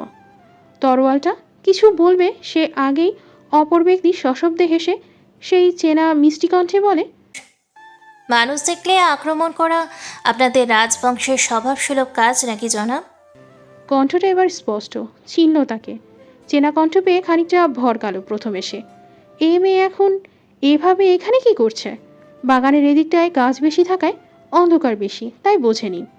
আর এ মেয়ে আজ এমন অবস্থায় কেন? মুখে মুখোশও পড়েছে। সে কিছু বলবে এর আগে মেয়েটি ফের তোতা পাখির ন্যায় হেসে মসৃণ কণ্ঠে বলে, আপনি শত্রুকে পেছন থেকে আঘাত করেন নাকি জনাব? পেছন থেকে আঘাত করে নিজেকে বীর ভাবেন? এই মেয়ের কথায় কান দিল না শ্রেয়াস। মেয়েটা বড্ড বাজে বকে, তা তো সে এতদিনে ঠিক বুঝেছে। কিন্তু এ মেয়ে মহলে প্রবেশ করলো কি করে? সবে আজান দিচ্ছে, এতক্ষণ মহলের সব প্রবেশপথ তো বন্ধ ছিল। এ মেয়েকে রাতে বাড়ির ছাদে দেখে গেছে। তরোয়ালটি এখনও একই রকম করে ধরে আছে শ্রেয়াস। এবার মুখ খুলল, প্রশ্ন ছুড়ল মেয়েটির পানে। মেয়ে, আপনি মহলে প্রবেশ করেছেন কি করে? আর ছদ্মবেশে মহলে প্রবেশের কারণ কি? এমন ছদ্মবেশের রাজপ্রহরীর চোখে পড়লে নবাবের অনুমতির আগে আপনার গর্দান যাবে। চন্দ্রিকা ফের হেসে উত্তর দিল, পাঁচিল টপকে প্রবেশ করেছি। আপনার প্রহরী নিদ্রায় ব্যস্ত, আমি তাতে নজরে আসিনি, আসবও না কখনো। মহলের প্রহরীগুলো সময়কাল ইতি হয়ে এসেছে, এদের বদলানোর ব্যবস্থা করুন জনাব। এহেন কথায় অবাক হলো শ্রেয়াস। এ মেয়ে পাঁচিল টপকে মহলে কেন প্রবেশ করেছে? কী কারণে? শ্রেয়াস বাঁকা হেসে তলোয়ারটা শক্ত করে গলার সামনে ধরে নিজের সাথে মিশালো চন্দ্রিকাকে। তাতে পিঠ ঠেকলো শ্রেয়াসের বক্ষে।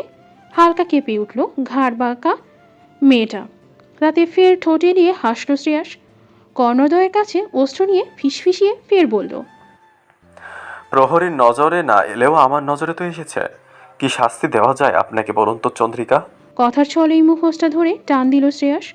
তাতে নিকাবটা সহ ওড়নাটাও হাতে এলো। ঝরঝর করে ছড়িয়ে পড়লো কালো কেশগুলো। চন্দ্রিকা মেয়েটা যেন হঠাৎ শক্তি পেল। এতক্ষণ তো ভুলে গিয়েছিল নিজের হাতে তরোয়াল আছে। বাম হস্তের কনুই দিয়ে বাম বক্ষে আঘাত করলো। তাতে টাল সামলাতে না পেরে কয়েক কদম পিছিয়ে গেল শ্রেয়াস। বক্ষে হাত দিল তার আগে মেয়েটি বাহুতে আঘাত করে দৌড় দিল। দক্ষিণ দিকের পাঁচিলের ধারে যাবে এর আগে শ্রেয়াস প্রশ্ন ছুড়ল, আপনি কিন্তু এখনো জবাব দেননি। আপনি মহলে প্রবেশ করলেন কেন? থামল চন্দ্রিকা মেয়েটি। কানের পিঠে চুল গুজে এবার সরাসরি ফিরল শ্রেয়াসের পানে। আলো আধারের ছোঁয়ায় মেয়েটার মুখশ্রী দেখে থমকালো শ্রেয়াস। এক ধ্যানে তাকিয়েই রইল। এর আগেই মেয়েটি এগিয়ে এলো। এ মেয়ের এহেন কাণ্ডে থতমত খেয়ে ভরকালো। হঠাৎ কেমন হৃদস্পন্দন বাড়ল তার। হৃদস্পন্দন হঠাৎ এমন অবাধ্য হচ্ছে কেন? মেয়েটি সুন্দর, মন কাড়ার মতো সুন্দর, নাকি ওর চোখেই সুন্দর লাগছে? মেয়েটার হাসিও নজর কাড়া, সম্মোহিনী। যে কেউ সম্মোহিত হবে, মুগ্ধ হবে। মেয়েটা ফের কাছে পাশে এলো, দূরত্ব ঘুচালো। তাদের মাঝে এখন কিঞ্চিত দূরত্ব। মেয়েটা ফের চমৎকার হাসলো। মেয়েটার হাসিতে ফের হারালো শ্রেয়াস। চোখ জোড়া হঠাৎই তার রক্তিম হলো। মেয়েটার দৃষ্টি তার নেত্রেই। মেয়ে দৃষ্টিতে দৃষ্টি মেলালো কেন? জিজ্ঞেস করতে ইচ্ছে করলো, কিন্তু কি হলো কে জানে, করলো না। মেয়েটা হাত উঁচু করে কয়েকটা ফুল সামনে নিয়ে বলল, রাজবাড়ির এই কালো গোলাপগুলো আমার প্রিয়। মহলের বাগান থেকে ফুল ছেঁড়া নিষিদ্ধ, তাই মাঝে মাঝে ভোরবেলা ছদ্মবেশে পাঁচিল টপকে মহলে প্রবেশ করি। তবে অনুমতিপ্রাপ্ত আমি। রানী মেহবুবা নিজে আমার অনুমতি দিয়েছে। আর মাঝে মাঝে আপনাদের দায়িত্বহীন প্রহরীদের দায়িত্ব জ্ঞান সম্পর্কে খেয়াল রাখতে বলেছিল, তাই এইভাবে প্রবেশ করি। তবে নবাবের কথা জানেন না। মেয়েটার কথায় ধ্যান ভাঙল, দৃষ্টি সরালো। মেয়েটা বড্ড পাজি, তার ধ্যান কেড়ে নিতে চাইছে নাকি? আড়ালে আবডালে তার অন্তরের অন্তঃস্থলে জায়গা করে যে নিতে চাইছে নাকি? মেয়েটা অপরাধী, ওর কাছে প্রতিবারই অপরাধী। এই অপরাধের এক বিরাট জিনিসের কড়ায় গন্ডায় শোধ তুলবে। সময় তারও আসবে, সে পর্যন্ত না হয় অবাধ্য ঘাড় বাঁকা মেয়েটা উড়ে নিক। মেয়েটা হাত থেকে ওড়নাটা ছিনিয়ে নিয়ে ফের আগের মতো বেঁধে নিয়ে কয়েক কদম এগিয়ে গেল। শ্রেয়াস এখনও ঠায় দাঁড়িয়েই আছে। চন্দ্রিকা থামল, ফের পেছনে ফিরল, অতপর বলল, পিছন থেকে আক্রমণ না করে সামনে থেকে আক্রমণ করতে শিখুন জনাব। বলে 1 মিনিটও থামল না মহলের প্রবেশপথ দিয়ে বেরিয়ে গেল। শ্রেয়াস মৃদু হাসল। পরক্ষণে কিছু মনে পড়তেই মুঠোফোনটা নিয়ে কিছু করতে করতে মহলের অন্দরে প্রবেশ করলো। সূর্যটা তখন নিজের আলো ছড়াতে ব্যস্ত। আজ বিভা বসু রুক্ষ হয়ে আছে, কে জানে তার কী হয়েছে যে এত রুক্ষ মেজাজে আছে। সোনার ন্যায় ঝলকানো আলো কিরণের তেজে কুঁচকে আসছে মুখ চোখ। শ্রেয়াস তখন চায়ের কাপে চুমুক দিচ্ছে।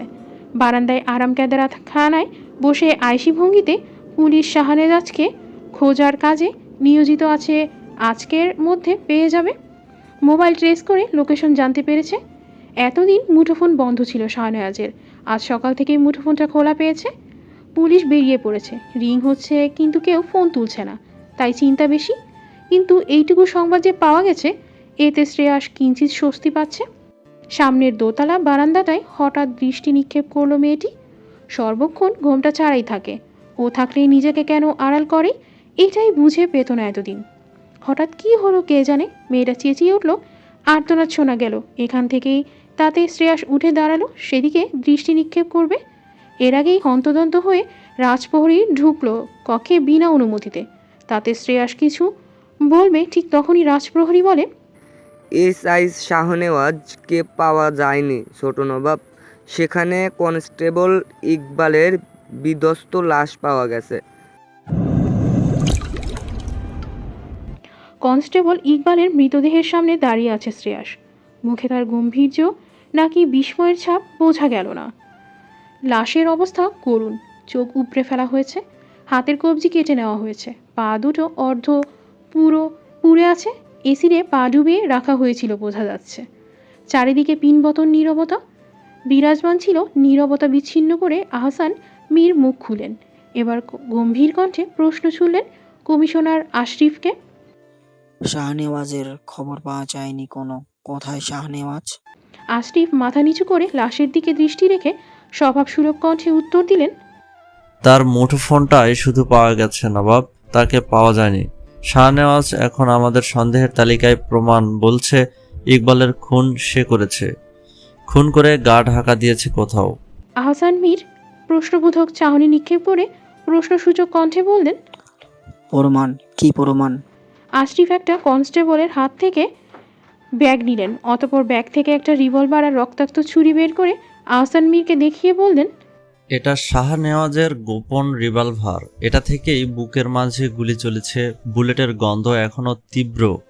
একটা গুলিও এখান থেকে চলেছে, আর এই ছুরিতে শাহনেওয়াজের হাতের ছাপ পাওয়া গেছে।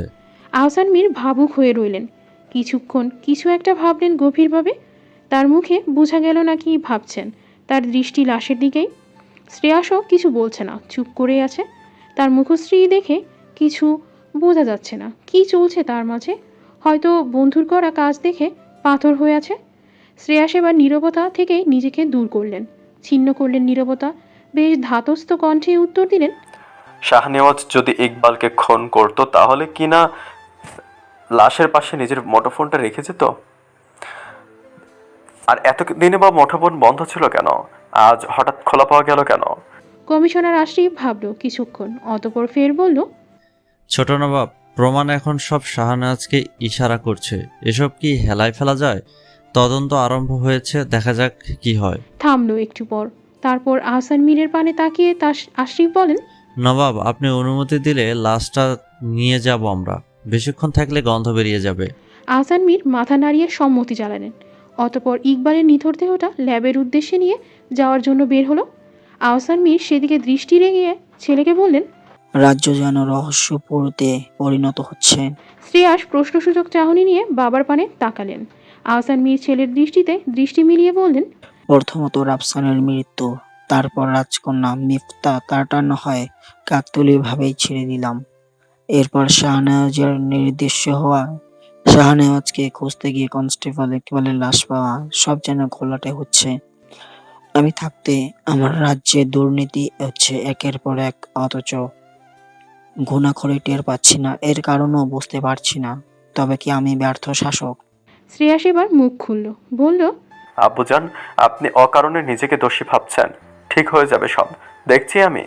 বলেই শ্রেয়াস স্থান ত্যাগ করেন। শুভ্র সাদা কাপড়ের আবৃত করে পট্টি বেঁধে রাখা হয়েছে চন্দ্রিকার শিরে। পরনে ঘিয়ে রঙের ওড়নাটা লাল রক্তে মাখো মাখো। পাশেই ডক্টর ফারহান বসে আছে, হাতে তার প্রাথমিক চিকিৎসার বক্সটা। ডক্টর ফারহান সম্পর্কে চন্দ্রিকার চাচাতো ভাই হয়। এ বাড়িতেই তার বসবাস।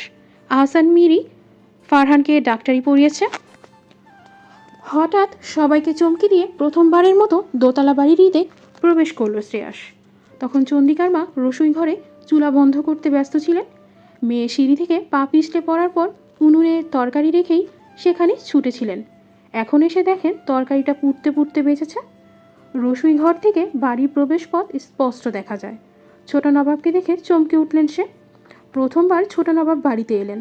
সে কি ঠিক দেখছে নাকি ভুল দেখছে বুঝতে পারছে না। উনুন নিভিয়ে শাড়ির আঁচল ঠিক করে রসুই ঘর থেকে হন্তদত্ত হয়ে বেরোলেন। হ্যাঁ, ঠিকই দেখছেন, ছোট নবাব এসেছেন। চকচক করে উঠল চোখ। সাথে সাথেই বড়জাকে ডেকে উঠলেন আনন্দিত হয়ে। ভাবি, ছোট নবাবের পটধূলি পড়েছে, আমাদের নিবাসে দেখে যাও। মার্জিয়া বেগম শুনল না ঠিক মতো, তবে ডাক শুনেছে উনি। নিজের ঘর থেকে পান চিবোতে চিবোতে বের হলেন। হাতে তর্জনী থেকে চুন মুখে পড়ে প্রশ্ন ছুড়লেন চন্দ্রিকার মার পানে। চিল্লাস কেন? ডাকাইত পড়ছে নাকি বাড়িতে? চন্দ্রিকার মা ফের উৎকণ্ঠিত হয়ে বলেন। ভাবি, ডাকাত পড়ে নাই, ছোট নবাবের পটধূলি পড়েছে। মার্জিয়া বেগমের চোখ পড়ল। এখন সে কিছু বলবে এর আগেই শ্রেয়াস বলে, ব্যস্ত হবেন না। চন্দ্রিকা কোথায়? তার উচ্চ কণ্ঠ শুনলাম কিছুক্ষণ আগে। কি হয়েছে? মার্জিয়া বেগমের পছন্দ হলো না শ্রেয়াসের কথাখানা। সে মুখ পানসে রেখেই উত্তর দিলেন, ওই মাইয়ার কথা বলবেন না জনাব। ধিঙ্গি মাইয়া সারা বেলা লাফায়। এমন দুরন্ত মাইয়া আমি জন্মেও দেখি নাই। নিজের দোষেই নিজের সিঁড়ি থেইকা পড়ছে। পইরাও মাইয়ার তেজ কমে নাই। মহিলার ভাবভঙ্গিমা শ্রেয়াসের পছন্দ হলো না। মহিলা একটু বেশি কথা বলে মনে হলো শ্রেয়াসের। শ্রেয়াস চন্দ্রিকার মায়ের উদ্দেশ্যে বলল, নিয়ে চলুন আমায় তার কক্ষে। চন্দ্রিকার মা যেন আরও খুশি হয়ে গেল। খুশিতে বাকবাকুম হয়ে বলে, চলুন জনাব, দিয়ে যাচ্ছি। শ্রেয়াস তাকে অনুসরণ করে পা বাড়ালো। বাড়িতে ঢোকার পূর্বে বাড়িটার নাম সৌহার্দ্য নিবাস দেখে মন ছুঁয়েছিল। তার ভেবেছিল যাদের বাসগৃহের নাম এত সুন্দর তাদের পরিবারের সবার আচরণ বোধহয় সৌহার্দ্যপূর্ণই হবে। কিন্তু এ দেখছে পুরো উল্টো। এখানে আন্তরিকতার বড়ই অভাব। আচ্ছা, এই কারণেই বুঝি অবাধ্য মেয়েটি এক রুখে, কিন্তু আছে নিজের কাজে নিজেই বিস্মিত। মেয়েটির কি হয়েছে না হয়েছে তা দেখতে তো প্রহরী বা দাসীকেও পাঠালে পেয়ে যেত নিজ কানে। নিজে কেন এলো? মেয়েটি কি তবে তাকে নিজের থেকে নিজেকে সরিয়ে দিতে সক্ষম হলো, নাকি ভাবছে এসব? এ তো আন্তরিকতা থেকেও আসে। মেয়েটাকে তো তার পছন্দ না। আদৌ কি সে মেয়েকে পছন্দ করে না? তবে কেন বারবার এ নারীতেই দৃষ্টি দেয়? নাকি ভাবছে সে এ ভাবাও অন্যায়? এ মেয়েকে পছন্দ করা যায় নাকি? মেয়েলি রূপটাই রয়েছে, ভাবভঙ্গি সব কেমন একরুখো। মেয়েটা বড্ড ব্যাপরুয়া। মাঝে মাঝে আবার কেমন খাপছাড়া কথা বলে মেয়েটা। মেয়েটাকে বোঝে না শ্রেয়াস। দুতলার শেষের কক্ষটা চন্দ্রিকা নামক মেয়েটির। শ্রেয়াস সিঁড়ি দিয়ে ওঠার সময় হঠাৎ লক্ষ্য করলেন সিঁড়ির চৌকিতে এক কোণে তেল তেলে হয়ে আছে। সন্দেহ হলো তার মনে, কিছু বললেন না। চন্দ্রিকার মা শ্রেয়াসকে চন্দ্রিকার কক্ষে দেখিয়ে ছুটলেন কিছু খাবারের আনতে। শ্রেয়াস বিনা অনুমতে প্রবেশ করলেন। তখন ফারহান প্রতিষেধক দিচ্ছিলেন খাওয়ার জন্য। দরজার সামনে শ্রেয়াসকে নজরে আসতেই থমকালেন চন্দ্রিকা। মাথায় ব্যথা পেয়ে মাথাটা গেল নাকি? রাজকুমার শ্রেয়াস এখানে আসবেন কেন ভাবল, দৃষ্টি সরালেন অন্যদিকে। ফের তাকালেন। তার আগেই শ্রেয়াস বলেন, স্বপ্ন নয়, ভ্রম নয় চন্দ্রিকা, আপনি আমাকে সত্যি সত্যি দেখছেন। চন্দ্রিকা আরও অবাক হলো। ফারহান এবার পিছনে ফিরলেন। শ্রেয়াসকে দেখে সেও অবাক হলেন। শ্রেয়াস এবার প্রবেশ করলো কক্ষে। তার আগেই ফারহান বলল, আরে রাজকুমার যে, সূর্য আজ কোন দিকে উঠলো যে এত বড় কাণ্ড ঘটলো? আমার নিবাসের রাজকুমারের আগমন। শ্রেয়াস খানিকটা ঠোঁট এলিয়ে হাসলো। অতপর চন্দ্রিকার উদ্দেশ্যে প্রশ্ন ছুড়ল, ব্যথা পেলেন কি করে চন্দ্রিকা? চন্দ্রিকার আগে ফারহানি উত্তর দিল, চন্দ্রের কথা আর বলবেন না জনাব, দেখে শুনে হাঁটে না, সিঁড়ি থেকে পড়ে গিয়ে শিরখানায় ফাটিয়ে দিয়েছে। শ্রেয়াস কিছু বলল না। ফারহান ফের বললেন, বসুন জনাব, কেউ অসুস্থ হয়েছে কি? আমাকে ডেকে পাঠালেই পারতেন। আজ স্বাস্থ্যকেন্দ্রে যায়নি, কিছু কি প্রয়োজন না? কি হলো কে জানে? শ্রেয়াসের ফট করে সেদিনের মতো আশ্চর্যজনক উত্তর দিল। চন্দ্রিকাকে প্রয়োজন। থতমত খেলো দুজনেই। ফারহান অবাক নয়নে তাকালো। শ্রেয়াসের পানে চন্দ্রিকা নামক এক রুখে মেয়েটা যেন লজ্জায় আড়ষ্ট হলো। পছন্দ হলো মেয়েটার এহেন মুখশ্রী। আজ আর কিছু পাত্তা দিলেন না। ফের এক আশ্চর্য কাণ্ড করে বসলো। সে পাশে দেওয়া কেদারায় না বসে চন্দ্রিকার পাশে বসলেন। তখনই ফারহানের মুঠো ফোন বেজে ওঠে। খেয়াল করেনি সে। ফোন তুলে বেরিয়ে গেলেন। তার জরুরি রুগী এসে পড়েছে। এক রুখে মেয়েটি মেঝেতে দৃষ্টি নিক্ষেপ করে বললেন, বাহ, আজ চন্দ্রের খোঁজে রাজকুমার চন্দ্রের গৃহে। এ কারণ কি জনাব? শ্রেয়াস উঠে দাঁড়িয়ে বারান্দায় যেতে যেতে বলেন, মেয়ে, আপনি বড্ড বাচাল। এই শোনো না, প্রতিদিন ভালোবাসার নতুন নতুন গল্প পেতে ও শুনতে চাইলে আমাদের আলোর ডায়েরি চ্যানেলটি সাবস্ক্রাইব করে পাশে থাকা বেল আইকনটি বাজিয়ে দিও, কেমন? পাখি দুটো দিয়ে দিন আমার রাজকুমার। মুখ ফুলিয়ে কথাগুলো বলল চন্দ্রিকা। ভারাক্রান্ত মন তার। এই তো সাহসী মেয়েটা চুপসে গেছে। মেয়েটার দুর্বলতা বুঝি পাখি দুটো। মেয়েটার এহেন মুখশ্রী মন্দ লাগছে না। মেয়েটার মুখশ্রী দেখে ওষ্ঠ প্রসারিত হলো শ্রেয়াসের। তবে নিজের ওষ্ঠ কোণে লেগে থাকা হাসির রেশ দেখল না চন্দ্রিকাকে, দেখালো না চন্দ্রিকাকে। মেয়েটা তাহলে আর ভয় পাবে না। লুকালো হাসি। পাখি দুটোকে নিয়ে হনহন করে বেরিয়ে গেল চন্দ্রিকার অনিন্দ ছেড়ে, বাড়ি ছেড়ে। অতপর মহলের দিকে এগোলো। চন্দ্রিকা অসুস্থ অবস্থায় ছুটল শ্রেয়াসের পেছনে। মা ডাকলো, চাচি ডাকলো, শুনল না। পাখি দুটো তখনও ছোটাছুটি করে চন্দ্র চন্দ্র বলছে। এবার প্রথম পাখি দুটোর কণ্ঠে নিজের নাম শুনে অতিমাত্রায় বিরক্ত হলো। পাখি দুটো অবাধ্য কেন? শ্রেয়াস নামটা বলে দিলেই হয়, তাহলেই তো চন্দ্রের কাছে থাকতে পারে। সেই তখন চন্দ্রিকার কক্ষে ছেড়ে যখন ছোট অনিন্দে প্রবেশ করলো শ্রেয়াস, তখন সর্বপ্রথমই তার প্রাণ আর প্রণয়ের পানে নজর গেল। লোকটার প্রথম থেকে পাখি দুটোর উপর নজর। পাখি দুটো বড়ই অদ্ভুত, অচেনা মানুষ দেখে ছোটাছুটি করে, চন্দ্র চন্দ্র করে ডাকা শুরু করে। পাখিগুলোর মুখে ফের চন্দ্র নামটায় বিরক্ত হলো শ্রেয়াস। পাখি দুটোর সামনে গিয়ে রামধমক দিয়ে বলে, পাখি। কিন্তু পাখি দুটো বলল না। রাজকুমার রোজাব শ্রেয়াসের মুখের ওপর তাকে প্রত্যাখ্যান করে চন্দ্রচন্দ্র বলে উঠল। তখনই তো রাজকুমার রোজাব শ্রেয়াস পাখি দুটোকে নিজের সাথে নিয়ে চলল। সে নাকি নিজের নাম বলতে শেখাবে। মহলের অন্দরে প্রবেশ করলো শ্রেয়াস প্রণয় আর প্রাণকে নিয়ে। তার পিছু পিছু চন্দ্রিকাও প্রবেশ করলো মহলে। প্রবেশ করতে পারলেও শ্রেয়াসের কক্ষে প্রবেশ করতে পারলো না। শ্রেয়াস তার কক্ষে ঢুকে নিজের অ্যাসিস্ট্যান্ট প্রিয়মকে ইশারা করলো। তখনই প্রিয়ম তখন রাজকুমারের ইশারা অনুযায়ী আটকালো চন্দ্রিকাকে। অতপর মিনমিনিয়ে বলল, দুঃখিত, আজ আপনার জন্য কিছু করতে পারলাম না। চন্দ্রিকা প্রিয়মের পানে অগ্নি দৃষ্টি নিক্ষেপ করলো। প্রিয়ম যেন থতমত খেলো। এই প্রথম অবাধ্য মেয়েটাকে জব্দ করতে পারল শ্রেয়াস। চুপসে থাকা পানসে মুখখানা বেশ লাগলো তার। খুশি হলো শ্রেয়াস। সে যেন এই মুহূর্তে কোনো রাজ্য জয় করে ফেলেছে।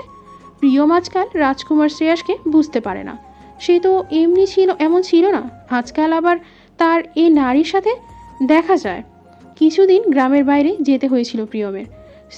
সে শ্রেয়াসের সহকারী কর্মী, শ্রেয়াসের সাথে থাকে সর্বদা, ছায়ার ন্যায়। মেয়েটা হঠাৎ করে তেজি কণ্ঠী হয়ে গেল। চৌকাঠের এপাশ থেকে রাগী ক্রুদ্ধ কণ্ঠে বলল, প্রণয় আর প্রাণকে দিন রাজকুমার। শ্রেয়াস কুটিল হেসে বলে, যদি না দেই, নিতে পারবেন আমার থেকে? সাথে সাথেই মুখটা চন্দ্রিকার ফের আগের ন্যায় হয়ে গেল। ঘন আধার ভিড় করলো চোখে মুখে। চন্দ্রিকা ফের বলল, কি করছেন আপনি এদের দিয়ে? আমার দৃষ্টি যা দেখে আকর্ষিত হয় তা আমি নিজের করি চন্দ্রাবতী, তা মানুষ হোক বা প্রাণী। তবে আমি এতে আকর্ষিত হইনি। এদের উপর আমি বিরক্ত, অতিমাত্রায় বিরক্ত। এগুলো আপনার প্রিয় তাই না? কিন্তু আমার অপ্রিয়। আমার দৃষ্টি যা দেখে আকর্ষিত হয় তা আমি নিজের করি চন্দ্রাবতী, তা মানুষ হোক বা প্রাণী। তবে আমি এতে আকর্ষিত হইনি। এদের ওপর আমি বিরক্ত, অতি মাত্রায় বিরক্ত। এগুলো আপনার প্রিয় তাই না, কিন্তু আমার অপ্রিয়। বলে ফের বাঁকা হেসে অনিন্দে নিয়ে গেল প্রণয় আর প্রাণকে। চন্দ্রিকার ভ্রু কুঁচকে এলো। কী করতে চাইছে লোকটা? প্রিয়ম বুঝলো তার মালিকের মাথায় কী চলছে, আর চোখে চন্দ্রিকার পানে তাকালো। হঠাৎ চন্দ্রিকার কি হলো বুঝলো না কেউ। এক প্রকার দৌড়ে প্রস্থান করলো এখান থেকে। শ্রেয়াস তখন খাঁচা থেকে পাখিগুলো হাতে নিল। পাখিগুলো বড্ড ছটফট করছে। ছাড়া পেয়ে কি পালানোর ছটফট করছে? খাঁচা থেকে বেরিয়ে খুশি তারা।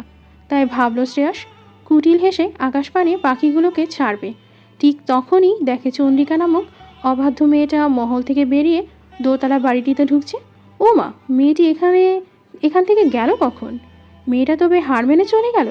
পৈশাচিক আনন্দ হলো শ্রেয়াসের। কিছুক্ষণের মাঝে মেয়েটি নিজ অরিন্দে এসে দাঁড়ালো। মেয়েটির ওষ্ঠা কোণেও হাসি।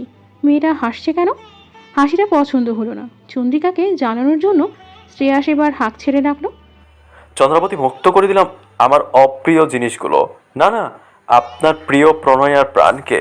বলে আকাশপানে তাকিয়ে মুক্ত করে দিল পাখিগুলো। পাখিগুলো ছাড়া পেয়ে ছোটাছুটি করলো খানিকক্ষণ আকাশে, কিন্তু গেল না কোথাও। শ্রেয়াসকে অবাক করে দিয়ে প্রণয় আর প্রাণ চন্দ্র বলে চন্দ্রিকার কাঁধে গিয়ে বসল। এতে বিস্ময় চোখে তাকালো শ্রেয়াস।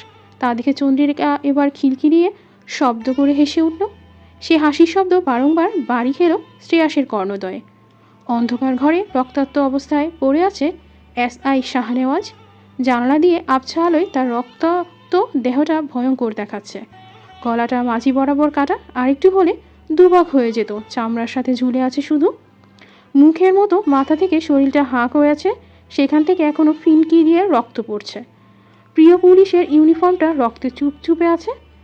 ইউনিফর্মটায় কখনো কোনো দাগ লাগায়নি সে, সর্বদা চকচকে ঝকঝকে রাখত। আজ সেই ইউনিফর্ম নিজের রক্তেই মাখো মাখো হয়ে আছে। হাতের মাঝে রিভলভারটা আটকে আছে। নিজে প্রাণ বাঁচানোর প্রাণপণ চেষ্টা করছিল, কিন্তু পারেনি। ব্যর্থ হয়ে নিজের প্রাণ খোয়াতেই এলো। রাফসানের মৃত্যুর রহস্য উন্মোচন করতে গিয়ে নিজের প্রাণটাই দিয়ে বসলো, নাকি অন্য কোনো রহস্য আছে এর মাঝে? এলোমেলো অবস্থায় নিচে পড়ে আছে সে। ডান গালের চামড়াখানা ছিলে লাল মাংসটা স্পষ্ট। তার সামনেই বসে আছে কালো হুডি পরিহিত এক মধ্যবয়সী যুবক। মুখশ্রী তার কালো কাপড়ের আস্তরণে ঢাকা। চোখ দেখে বোঝা গেল সে যেন মহা খুশি আজ। এমন নৃশংসভাবে তাকে নাশ করেও যুবকটি যেন ক্ষান্ত হয়নি।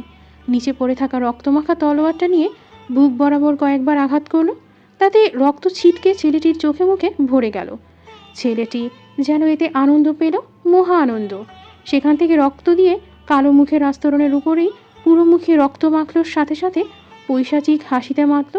রক্ত যেন তার প্রিয়, বড্ড প্রিয়। হঠাৎই কী হলো যুবকটির কে জানে চুপ হয়ে গেল। ক্ষোভে ফেটে পড়ল বুক থেকে।